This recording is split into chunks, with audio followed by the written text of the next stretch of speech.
आपका स्वागत है यूट्यूब चैनल महाअध्ययन में। वीडियो को लाइक करें और अगर अभी तक चैनल को सब्सक्राइब नहीं किया है तो फटाफट से कर दें। आज हम करने जा रहे हैं हमारी 6th क्लास की वर्कशीट नंबर 8 और ये हमारी वर्कशीट है सोशल साइंस की और उसमें भी पॉलिटिकल साइंस की हम बात कर रहे हैं। और हमारी आज की तारीख है यानी कि डेट है 19 अक्टूबर। हमने पिछली बार जो कुछ भी पढ़ा आपको याद होगा, स्टीरियोटाइप के बारे में हमने काफ़ी सारी चीज़ें पढ़ी थी। आज हम उससे आगे कुछ बातें पढ़ने जा रहे हैं जिसका नाम है चैप्टर का हमारे डाइवर्सिटी एंड डिस्क्रिमिनेशन। आपको याद होगा मैंने आपको डाइवर्सिटी का मतलब भी बताया था। फिलहाल आज हम जिस टॉपिक को पढ़ रहे हैं उसमें स्पेशली हम डिस्क्रिमिनेशन के बारे में बात करेंगे। तो डाइवर्सिटी जब हम आगे पढ़ेंगे तो मैं आपके साथ डाइवर्सिटी का मीनिंग और एक बार डिस्कस कर लूँगी, लेकिन फ़िलहाल हम डिस्क्रिमिनेशन को देखते हैं। आपको याद है हमने स्टीरियोटाइप के बारे में पढ़ा था। तो जब हम स्टीरियोटाइप्स की बात कर रहे थे तो हमने ये बात की थी कि जब हम बंधी बंधाई सोच, मतलब जो किसी और ने कह दिया हमने भी वही मान लिया और उसी को हम आगे तक मानते भी जा रहे हैं और वही चीज़ें हम अपनी आगे वाली जनरेशन को भी सिखा रहे हैं और बिना सोचे हमने भी उस बात को ऐसे ही मान लिया और हमारे आगे आगे वाली जनरेशन भी उस बात को बिना सोचे वैसे ही मान लेती है। ये स्टीरियोटाइप चलता ही चला जाता है और इस स्टीरियोटाइप की वजह से हम दूसरे लोगों को डिस्क्रिमिनेट करते हैं, मतलब उनके साथ भेदभाव करते हैं। अच्छा, अब आप इस पिक्चर को देखिए। जब आप इस पिक्चर को देखते हैं तो आपको बहुत ही क्लियर दिखाई दे रहा है कि एक लड़की जो सबसे अलग बैठी है, ज़मीन पर बैठी है, बाकी सारे बच्चे दरी पर बैठे हैं, कारपेट पर बैठे हैं। तो हमें साफ दिखाई दे रहा है कि इस लड़की के साथ डिस्क्रिमिनेट किया जा रहा है, इसके साथ भेदभाव हो रहा है। क्या? छुआछूत का, कि ये इनके साथ दरी पर नहीं बैठ सकती, इन बच्चों को छूकर इनके साथ नहीं बैठ सकती। तो आइए जानते हैं ऐसा क्यों होता है जब किसी को डिस्क्रिमिनेट किया जाता है या किसी के साथ इस तरह का बुरा व्यवहार किया जाता है। तो इसके जो मुख्य कारण हैं या ये कहें कि इसके मेन रीजंस जो हैं वो हैं स्टीरियोटाइप। और स्टीरियोटाइप में भी हम ये सब करते हैं कास्ट की वजह से, जेंडर की वजह से। कास्ट मतलब कास्ट में आपने सुना होगा, कोई कहता है कि हम ब्राह्मण हैं, कोई दूसरा कहता है कि हम जो है जुलाहा हैं, कोई तीसरा कहता है कि हम जो है वो एससी हैं और उसमें कुछ जाटव बोलेंगे, कुछ बोलेंगे कि हम ठाकुर हैं, कुछ बोलेंगे हम चौहान हैं, कोई बोलेगा हम राजपूत हैं। तो ये सब कास्ट के नाम हैं। कोई बोलेगा हम बनिया हैं। तो ये सब क्या है? ये सब कास्ट होती हैं। फिर जेंडर, जेंडर लड़का, लड़की और किन्नर, एक तीसरा जेंडर भी होता है जिसमें हमारे किन्नर आते हैं। अच्छा, लड़का लड़की आपको पता ही है, मतलब गर्ल्स बॉयज़, हम इन सब की बात करें। फिर थर्ड थिंग रिलीजन, रिलीजन मतलब कोई हिंदू है, सिख है, फिर पार्सियंस हैं, बौद्ध हैं, जैन हैं। और इसके अलावा हिंदू मुस्लिम की बात तो आप सुन ही रहे हैं कि ये तो दो मेन कास्ट भारत में आपको दिखाई देती ही हैं। तो इस कास्ट नहीं, सॉरी, रिलीजन दिखाई देते ही हैं। तो ये बहुत सारे रिलीजन हैं। फिर उसके बाद ये जो डिस्क्रिमिनेशन होता है वो इकोनॉमिक बैकग्राउंड के बेस पर भी होता है। कैसे? कि इकोनॉमिक बैकग्राउंड का मतलब कोई रिच है, कोई पुअर है। तो जो रिच है वो पुअर से फ्रेंडशिप नहीं करना चाहेंगे, उनके साथ उठना बैठना नहीं चाहेंगे और इतना ही नहीं, उनके साथ व्यवहार करते हुए भी उनका व्यवहार बदल जाता है, जिसकी वजह से डिस्क्रिमिनेशन होता है।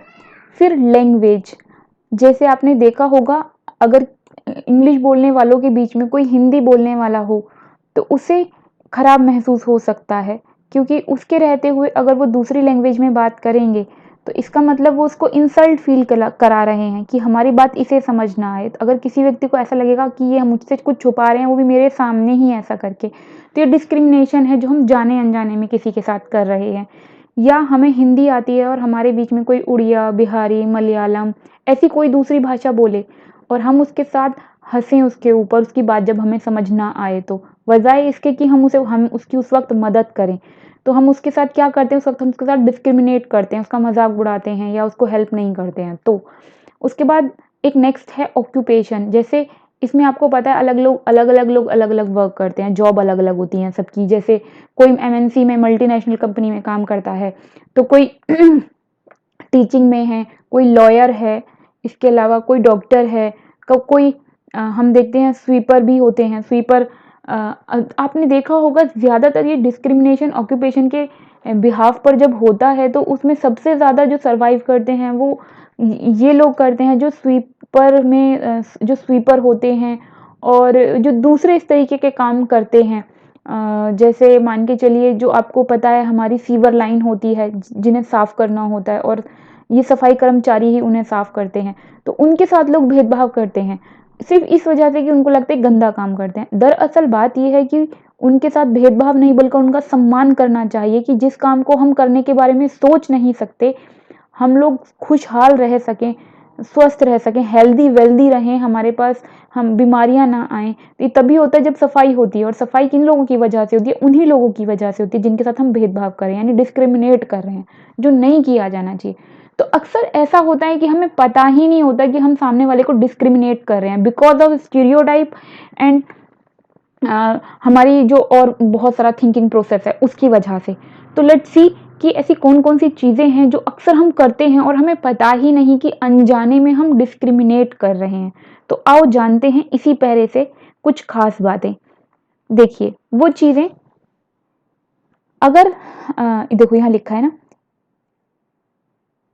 If you do something to put other people down, if you stop them from taking part in certain activities and taking up jobs, अगर हम किसी व्यक्ति को नीचा दिखाने के लिए उसे किसी एक्टिविटी में पार्टिसिपेट करने से रोकते हैं या उसे किसी पर्टिकुलर जॉब को देने से मना कर देते हैं और हम उनको अपने आस पड़ोस में रहने नहीं देते या फिर उनको हम हैंड पंप या कुआं जो होता है उससे वेल से पानी नहीं लेने देते या हम उन्हें अपने साथ हमारे कप या ग्लास में पानी या चाय जब देते हैं तो वो वाले बर्तन नहीं देते जिन्हें हम इस्तेमाल करते हैं बल्कि दूसरे बर्तन देते हैं। तो हमें पता भी नहीं होता कि हम ये जो सब कुछ कर रहे हैं एक्चुअली हम डिस्क्रिमिनेट कर रहे हैं, मतलब हम किसी के साथ गलत व्यवहार कर रहे हैं। हमें नहीं पता लेकिन सामने वाले को अंदर से बहुत बुरा लगता है और जब हमारे व्यवहार की वजह से, हमारे बिहेवियर की वजह से किसी को इंसल्ट फील होती है, किसी को बुरा फील होता है तो इसका मतलब है कि हम उसके साथ डिस्क्रिमिनेट कर रहे हैं। तो अगर हम डेफिनेशन की बात करें तो discrimination happens when people act on their prejudice और स्टीरियोटाइप्स, मतलब जो हमारी पुरानी सोच है और जो हमारी बंधी बंधाई सोच है उसकी वजह से हम ये सब करते हैं। चलो आओ जानते हैं कि भारत जैसे देश में जहाँ ये सब चीज़ें होती रहीं, बहुत ज़्यादा बड़े स्तर पर होती रहीं, उसमें चीज़ें सुधरी कैसे या आज सुधार भी हो रहा है तो कैसे हो रहा है? क्योंकि आज भी चीज़ें मौजूद हैं लेकिन फिर भी इनमें बहुत इम्प्रूवमेंट हो गई। जैसे आप लोगों ने एक मूवी देखी होगी द माउंटेन मैन माझी, अगर नहीं देखी है तो मौका मिले तो ज़रूर देखना। और उसमें आप देखोगे कि किस लेवल तक डिस्क्रिमिनेशन है, एक व्यक्ति भट्टी के अंदर गिर जाता है, मर जाता है और उस आग से उसे बचाने की या रोकने की कोई कोशिश नहीं की जाती। संभव भी नहीं था वैसे भट्टी के अंदर गिरने के बाद किसी को बचाना, लेकिन उस वक़्त जो भट्टी का मालिक है, जो वो स्टेटमेंट उस वक़्त देता है, वो इतनी भयंकर स्टेटमेंट आप सोच भी नहीं सकते कि लोग किसी के प्रति ऐसा व्यवहार कैसे कर सकते हैं। तो इतनी ज़्यादा चीज़ें हमें दिखाई देती हैं कि ऐसा भी होता है। तो चलो आओ बढ़ते हैं कुछ खास बातों की ओर। डॉक्टर भीमराव अंबेडकर जिनका जन्म 1891 में हुआ था और जिनकी डेथ हुई थी 1956 में, आज हम उन्हें फादर ऑफ कॉन्स्टिट्यूशन बोलते हैं। इंडियन कॉन्स्टिट्यूशन मतलब जो हमारा कॉन्स्टिट्यूशन है, संविधान जो है भारत का, उसके पिता माने जाते हैं। और ये एक ऐसे व्यक्ति थे जिन्होंने ऐसी ही एक कास्ट में इनका बर्थ हुआ जिसको छुआ-छूत का व्यवहार किया जाता था, जिनको अनटचेबल बोलते हैं इंग्लिश में। मतलब अगर उनको कोई छू लेगा तो फिर वो घर जाके नहाएगा। उनको अगर ये किसी से गलती से स्पर्श कर गए यानी कि टच कर गए तो जिसको टच करेंगे वो इन्हें बहुत बुरा-भला बोलेगा, इन्हें मार-पीट भी सकता है। इस तरीके की हरकतें होती थी। ऐसी जाति में इनका जन्म हुआ जिसका नाम था महार। और महार जो है वो बहुत गरीब होते थे क्योंकि उनके पास ज़मीन नहीं होती थी और ज़मीन नहीं होने की और गरीब होने की एक बड़ी वजह ये थी कि लोग इन्हें गाँव में रहने नहीं देते थे। इन्हें गाँव से बाहर रहना पड़ता था और इन्हें गाँव के अंदर जाने की अनुमति नहीं होती थी और इन बाकी सारे भेदभाव भी इनके साथ किए जाते थे। जैसे ये कुएँ से, हैंडपंप से, इन सब चीज़ों से पानी नहीं ले सकते, तालाब इस्तेमाल नहीं कर सकते, मंदिर इस्तेमाल नहीं कर सकते।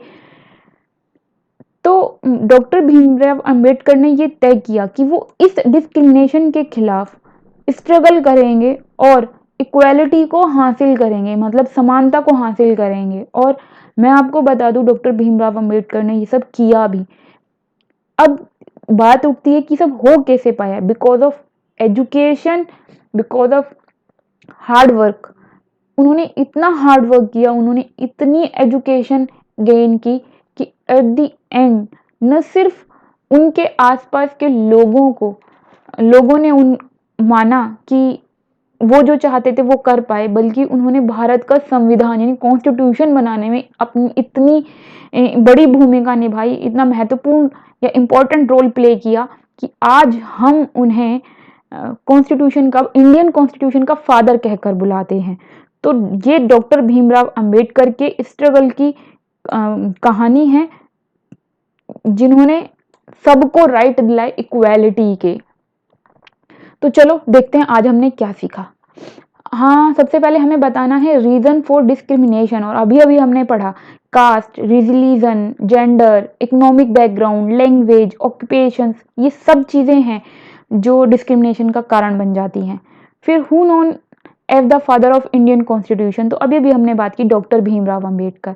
फिर हमसे पूछा गया है कि what type of discrimination do you see around yourself, तो हमें बताना है कि हमारे आसपास हमने किस किस तरीके का डिस्क्रिमिनेशन देखा है, जो भी कुछ हमने देखा है, क्योंकि अभी भी हमने पढ़ा कि वो सब चीज़ें डिस्क्रिमिनेशन है। अब हमें बताना है हमने क्या क्या देखा है, तो वो हमें लिखना है। तो चलो लिखते हैं। हमने बहुत सारी चीज़ों के बेस पर जो है डिस्क्रिमिनेशन देखा है, religion, gender, economic background and etcetera. तो उसमें से कुछ हमने लिखे हैं। जैसे कुछ पीपल क्या करते हैं कि वेजिटेरियन और नॉन वेजिटेरियन होने के आधार पर, रिलीजन के आधार पर एक दूसरे को बायस करते हैं या एक दूसरे को डिस्क्रिमिनेट करते हैं। बायस करना यानी भेदभाव करना। और जैसे एग्जांपल देती हूँ मैं, सब हिंदू लोग में से बहुत सारे लोग हिंदू लोग होते हैं जो मांसाहारी नहीं होते हैं, शाकाहारी होते हैं। बौद्ध मांसाहारी नहीं होते, वो ज़्यादातर शाकाहारी होते हैं। जैन भी अक्सर शाकाहारी होते हैं। ऐसे बहुत सारे लोग जो अलग अलग धर्मों के हैं और शाकाहारी होते हैं, वो अक्सर ये मानते हैं कि जो मुस्लिम है वो आपको हर कंडीशन में नॉन वेजिटेरियन नहीं, नॉन वेजिटेरियन ही मिलेगा, वो जो है हमेशा मांसाहारी ही होगा। तो जो वेजिटेरियन पीपल हैं ये नॉन वेजिटेरियन समझकर उन लोगों को बायस करते हैं। जबकि ऐसा भी होता है कि बहुत सारे मुस्लिम धर्म के लोग जो है वेजिटेरियन हो सकते हैं, इसकी पॉसिबिलिटी है। तो क्योंकि ये स्टीरियोटाइप है कि अगर वो मुस्लिम है तो वो नॉन वेजिटेरियन ही होगा, लेकिन ये स्टीरियोटाइप जो है नहीं होना चाहिए, इसको ख़त्म करना चाहिए। ये इसके पूरे चांसेस हैं कि उनमें भी वेजिटेरियन लोग हों, लेकिन हमें ये डिस्क्रिमिनेशन देखने को मिलता है। फिर हम बीइंग अ बॉय और बीइंग अ गर्ल भी डिस्क्रिमिनेशन देखते हैं। उनकी एजुकेशन में डिस्क्रिमिनेशन हो जाता है कि तो लड़की है गवर्नमेंट स्कूल में पढ़ा लेते हैं, लड़का है प्राइवेट स्कूल में पढ़ा लेते हैं। जबकि दोनों जगह की एजुकेशन आज हम देख रहे हैं, गवर्नमेंट सेक्टर की एजुकेशन भी बहुत अच्छी है, लेकिन लोग अपना ये सोचकर कि लड़का है तो उसको ज़्यादा अच्छी एजुकेशन देनी है, उसके लिए हमें उसे प्राइवेट स्कूल में भेजना चाहिए, तो वो लड़कियों के साथ बायस कर देते हैं। उनके कपड़ों में बायस हो जाता है, उनके फूड में भी कई बार बायस हो जाता है। लड़का है, इसको ज़्यादा पावर चाहिए, ज़्यादा एनर्जी चाहिए, तो दूध पियो, फ्रूट खाओ। और गर्ल्स को इतना केयर नहीं करते कि क्या खाया उसने, क्या नहीं खाया। सब जगह ऐसा नहीं होता है, लेकिन कहीं कहीं पर अगर आप देखोगे तो आपको ऐसी चीज़ें दिखाई दे जाएंगी। अच्छा, उसके बाद हम बात कर रहे हैं कि रिच और पुअर इकोनॉमिक बैकग्राउंड के आधार पर, इकोनॉमिक बैकग्राउंड यानी रिच और पुअर होने के आधार पर लोग अपने फ्रेंड्स बनाते हैं। और जो रिच नहीं है, और अगर मान लो कोई व्यक्ति रिच है और वो उसके आसपास जो भी पुअर पीपल्स हैं वो उनसे दोस्ती नहीं करेगा, वो रिच पीपल से सिर्फ दोस्ती ही नहीं करेगा, बल्कि जो पुअर हैं उनके साथ वो खराब व्यवहार भी करता है, बिहेव भी खराब करता है। तो ये सब चीज़ें हम देखते हैं आज की प्यारी सी वर्कशीट में, एक इम्पॉर्टेंट सा टॉपिक। आई होप ये आपके लिए यूजफुल प्रूफ हुई होगी, आपको क्वेश्चन आंसर करने में भी आसानी हुई होगी। तो मेरे प्यारे स्टूडेंट्स, प्लीज़ फटाफट से अपनी वीडियो के नीचे आ रहा है एक लाइक का निशान, लाइक कर दें।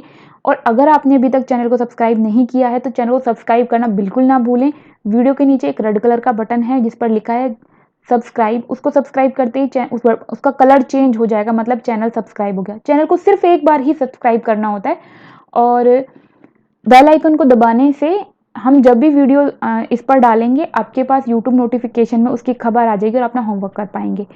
एंड इसके बाद जो खास बात है वो ये कि ज्ञान बांटने से बढ़ता है, तो वीडियोस को अपनी सेक्शन के फ्रेंड्स के साथ और दूसरे सेक्शंस के फ्रेंड्स के साथ शेयर करना बिल्कुल भी ना भूलें, ताकि उससे उनको काम करने में भी हेल्प मिले और आपकी फ्रेंडशिप भी अच्छी हो जाए। तो ये थी आज की प्यारी सी वीडियो। फिर मिलते हैं और बहुत सारी नॉलेज के साथ नेक्स्ट वीडियो में। Thank you.